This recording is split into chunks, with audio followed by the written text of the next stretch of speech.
अस्सलाम वालेकुम नाज़रीन गिरामी, आप सुन रहे हैं वॉइस ऑफ कश्मीर एफएम आज़ाद जम्मू व कश्मीर से बराह रास्त। आज़ाद कश्मीर के तमाम भाइयों बहनों और पूरे पाकिस्तान के सुनने वालों को दिल की गहराइयों से सलाम और खुशामदेद। आज है 1 फरवरी 2026 और ये हैं अब तक की सबसे अहम, ताज़ा तरीन और दिलचस्प खबरें। सबसे पहले माशी अपडेट। हुकूमत पाकिस्तान ने आज 1 फरवरी से हाई स्पीड डीजल की कीमत में 11 रुपए 30 पैसे का इजाफा कर दिया है।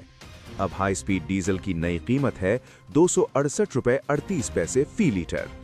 पेट्रोल की कीमत में कोई तब्दीली नहीं, ये 233 रुपए 17 पैसे पर बरकरार है। ये नई रेट्स अगले 15 दिनों तक नाफिजुल अमल रहेंगी। अब बलोचिस्तान से संगीन खबर। सिक्योरिटी फोर्सेस ने 2 रोजा ऑपरेशन मुकम्मल कर लिया है। इसमें 133 दहशतगर्द हलाक हुए, जिनमें 3 खुदकुश हमलावर शामिल थे। अफसोस कि 15 बहादुर जवान शहीद हो गए। अल्लाह ताला इन शहदा को जन्नतुल फिरदौस में आला मकाम अता फरमाए, आमीन।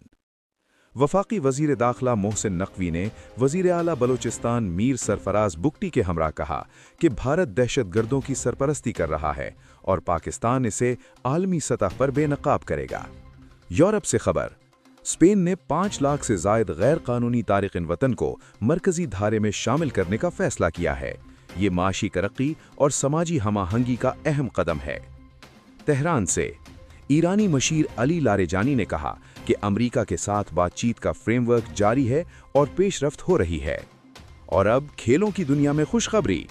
पाकिस्तान ने 7 साल बाद ऑस्ट्रेलिया के खिलाफ T20 सीरीज अपने नाम कर ली है। दूसरे मैच में 90 रन्स की तारीखी फतह से सीरीज 2-0 से जीत ली। ये पाकिस्तान की ऑस्ट्रेलिया के खिलाफ T20 में सबसे बड़ी जीत है। ग्रीन शर्ट्स जिंदाबाद, पाकिस्तान जिंदाबाद, आज़ाद कश्मीर जिंदाबाद। ये थीं आज की अहम खबरें। मज़ीद अपडेट्स, हालात हाज़रा, कश्मीर की आवाज़ और लाइव प्रोग्राम्स के लिए वॉइस ऑफ कश्मीर एफएम के साथ जुड़े रहिए। आप सबको अल्लाह खुश और महफूज रखे। अल्लाह हाफिज़।